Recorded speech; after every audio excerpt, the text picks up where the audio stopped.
ایک عالیشان سے محل میں بادشاہ اپنی ملکہ کے ساتھ رہتا تھا، مگر ایک دکھ اسے پریشان کر رہا تھا۔ بادشاہ کی کوئی اولاد نہیں تھی۔ ایک دن بادشاہ گلی سے گزر رہا ہوتا ہے۔ ایک بوڑھی فقیرنی بادشاہ کو کپڑوں سے پکڑ کر کہتی ہے، اوپر والے کے نام پہ کچھ دے دو بابا۔ اس فقیرنی کے ہاتھ گندے ہوتے ہیں، جس سے بادشاہ کے کپڑے خراب ہو جاتے ہیں۔ جیسے دیکھ کر بادشاہ کو بہت غصہ آ جاتا ہے، وہ لات مار کر فقیرنی کو دور پھینک دیتا ہے۔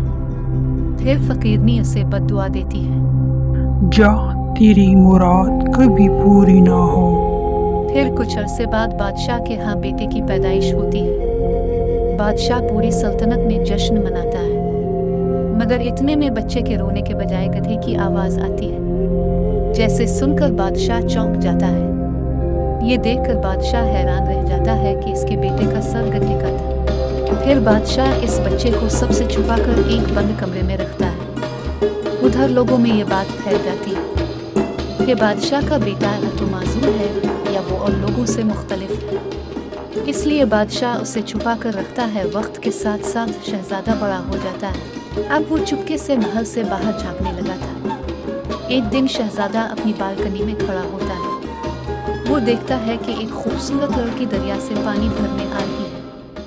اسے دیکھتے ہی شہزادہ اس کے حسن میں کھو جاتا ہے۔ اب شہزادہ روز درخت کے پیچھے چھپ کر اس لڑکی کو گھورتا۔ ایک دن شہزادہ دریا کے کنارے اداس بیٹھا ہوتا ہے۔ اتنے میں وہ لڑکی دریا کے پاس آتی ہے۔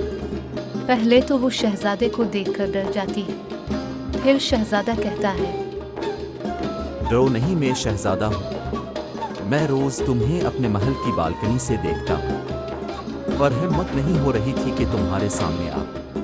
مجھے لگا کہ باقی لوگوں کی طرح تم بھی میرا مذاق اڑاؤ گی۔ نہیں، ایسی کوئی بات نہیں ہے، میں تمہارے جذبات کو سمجھ سکتی ہوں۔ میرا نام نیلوفر ہے۔ کیا تم میری دوست بنو گی؟ بچپن سے میرا کوئی دوست نہیں۔ ہاں، کیوں نہیں؟ پھر شہزادے اور نیلوفر کی دوستی ہو جاتی ہے۔ پھر بادشاہ شہزادے اور نیلوفر کی چپکے سے شادی کروا دیتا ہے۔ سب لوگ بہت حیران ہوتے ہیں کہ صرف دلہن کو سامنے لایا جا رہا ہے اور شہزادے کو کیوں چھپا کر رکھا جا رہا ہے۔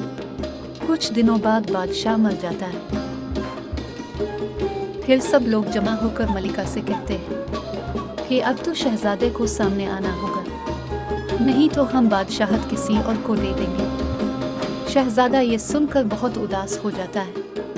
پھر شہزادی نیلوفر اسے کہتی ہے، تم پریشان مت ہونا، میں کچھ کرتی ہوں۔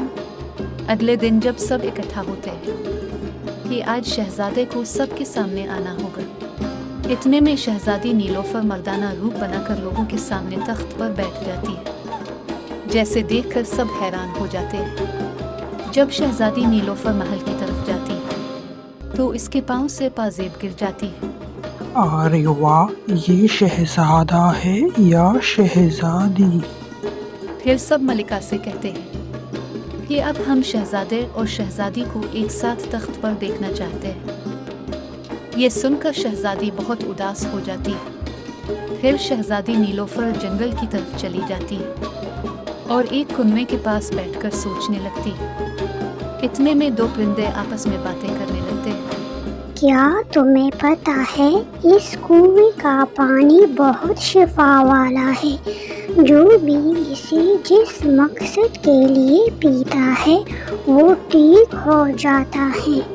ہاں، میں نے بھی یہی سنا ہے۔ یہ سنتے ہی شہزادی نیلوفر جلدی سے کنویں سے پانی بھر کر محل لے جاتی ہے اور اسے شہزادے کو پلا دیتی ہے۔ اسے پیتے ہی شہزادہ عام انسانوں کی طرح بن جاتا ہے۔ یہ دیکھ کر شہزادی بہت خوش ہو جاتی ہے۔ پھر شہزادہ اور شہزادی تخت پر بیٹھ کر راج کرنے لگتے ہیں۔